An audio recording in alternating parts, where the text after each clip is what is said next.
Over the last 2 weeks, the news for the MLB has not improved, and this is particularly related to the fact that they relocated the All-Star game from Atlanta to Denver, and of course, the reasons behind that decision. The move was called out for its complete ignorance of the new voting laws in Georgia as compared to Colorado's much stricter laws, which seems odd. It also created an opportunity for national politics to start talking about the MLB's antitrust exemption status, which also isn't good news. Finally, as predicted, the ratings for televised games fell, and the favorability of the league with the right hit an all-time low. Let's talk about that. Ladies and gentlemen, hiss and foes, welcome to the Culture Casino!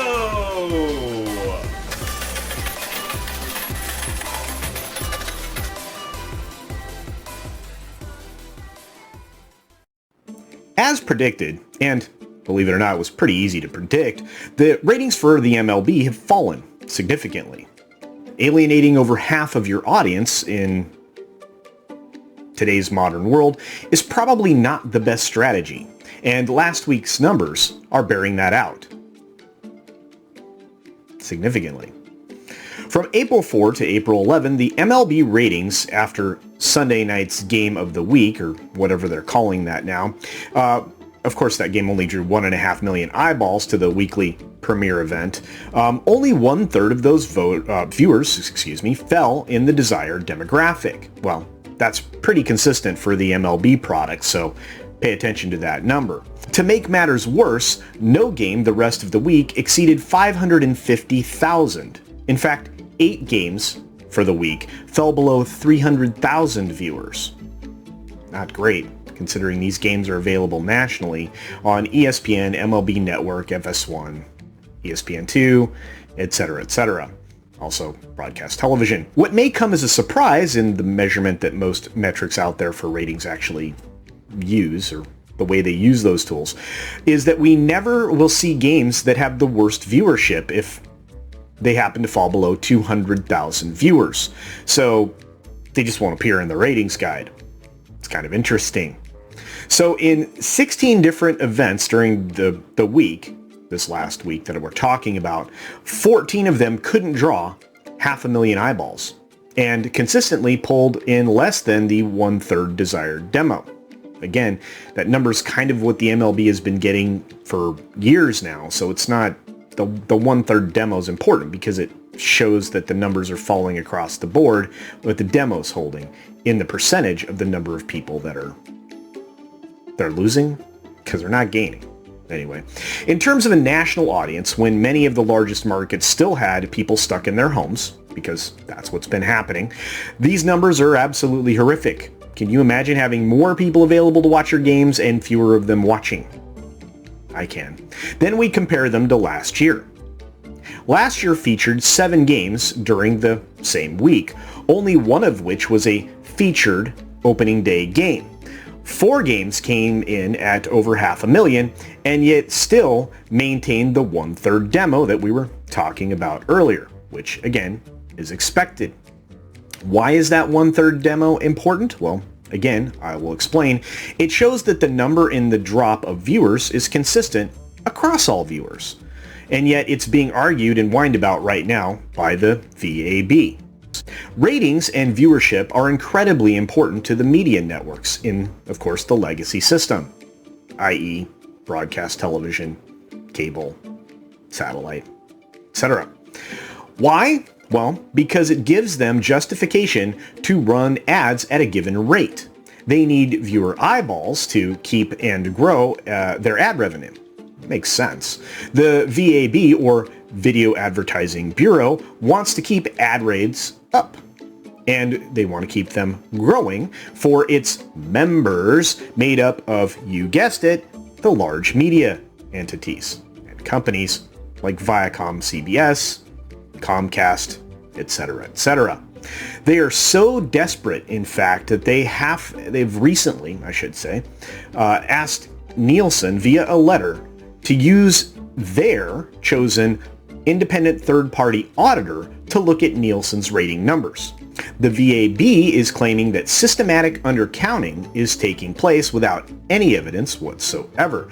The VAB was fine with Nielsen and their methods when they were working for them, but when it shows a rapid disinterest in aired programming, they're freaking out. But let's get back to baseball. When Commissioner Rob Manfred came out and moved the All-Star game, well, and the draft as well, I believe, it was driven by a patently false narrative that was ultimately endorsed by the current occupant of the White House, and he made the same mistake that nearly all of the leagues have made in the last few years. He capitulated. He capitulated to a very tiny fraction of the populace, most of which don't consume his product. In doing so, he's alienated nearly 50%, if not more, of his actual audience and the people who buy things, which is ridiculous. And in a now oft-cited piece by Morning Consult, which you can see here, the sentiment of Republicans, the people on the right, has turned against the MLB as it is now politicized its sport, which is dumb. In other words, they lost favorability with Republicans to the tune of 35 points in 1 week. No bueno. As this is not a political channel, because it's not, I will only address the business side of things here. All 4 U.S. major sports leagues, right now here anyway, still considered major, have considerably less viewers, or as they prefer, consumers, for their products. Again, you can see that here. As I try to convince my fellow pop culture and entertainment advocates that sports ball is actually a part of pop culture and entertainment, I like to highlight the fact that as a business, sports is there to entertain and escape. So I think I'm right.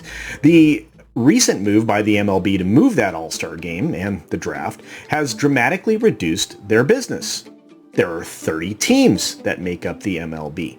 Each of those teams will, of course, take a financial hit, and it may be in the form, maybe not in the form of television revenue per se, but it could be in the form of ticket sales and merchandise for years to come. You know, like hats and jerseys and bats and balls and stuff like that. Shirts, shirts, golf bags. You have no idea how much stuff that sports leagues have their branding licensing deals on. It's insane. But anyway, based on the numbers, obviously, from Morning Consult, all major sports leagues should plan on far less direct sales revenue going forward. Future media contracts with the league should also be reevaluated as the audience will continue to shrink, and it may not be replaced by the little tiny group of voices that, again, they've been capitulating to. From a business perspective, the NFL may have just secured the last windfall rights deal for quite some time, despite making no sense, none at all, for the media companies that actually participated in and agreed to it.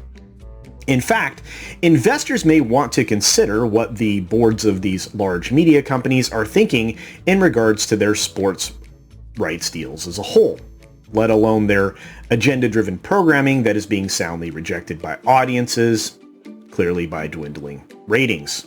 You should probably look at those too.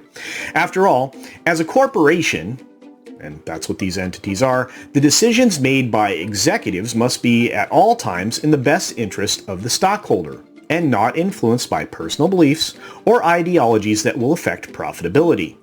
Again, their goal is to make a profit. Finally, I expect that the ratings for sports overall will continue to drop. I think they're going to keep dropping, guys, and I don't think I see an end. There will be a bottom. I just don't think we're there yet. And this is especially true for Major League Baseball. They've always been in decline, or at least for the last couple of decades. They had a small bump, and that was driven by something that we now think was bad, like steroids. And there have been many, many voices calling out the MLB's bad choice or willful error. And this likely won't go away for a while. A lot of media companies, much like Disney, are seeing the fruits of their errors stick around, so to speak. The NBA's errors are actually driving their own viewership and revenue down, and it's not being hidden anymore. In fact, it's been clearly revealed and talked about recently in many media locations. But obviously, I can go on and on and on when it comes to this stuff because it's now available for everyone to see, right? I guess I want to know what you think. Do you think we're going to continue to see the slide as things become more politically driven rather than entertainment driven? Since there is no escape right now from politics, fewer and fewer people will probably participate in any kind of viewership of anything that's driven by it. I could be wrong, but the numbers seem to point in that direction. Again, what do you think? Please feel free to leave your comments below. I will be happy to try to keep up with them. You guys do a great job of commenting on every video, and I appreciate that. Do be sure to support other independent creators here on the platform, as they obviously don't get as much attention as the large media company-driven products that you find on YouTube now, and for some reason those are pushed pretty heavily. Also, I want to say thank you. Thank you for being here and checking out this video. I do hope that you take care of yourself, take care of others, wash your hands, of course, because it's good hygiene. And until next time, bye. Thanks for visiting today. Be sure you're subscribed and hit that for alerts. Yay! Of course, like and share all of the videos that you can, as it helps with the algorithm. Have a great day.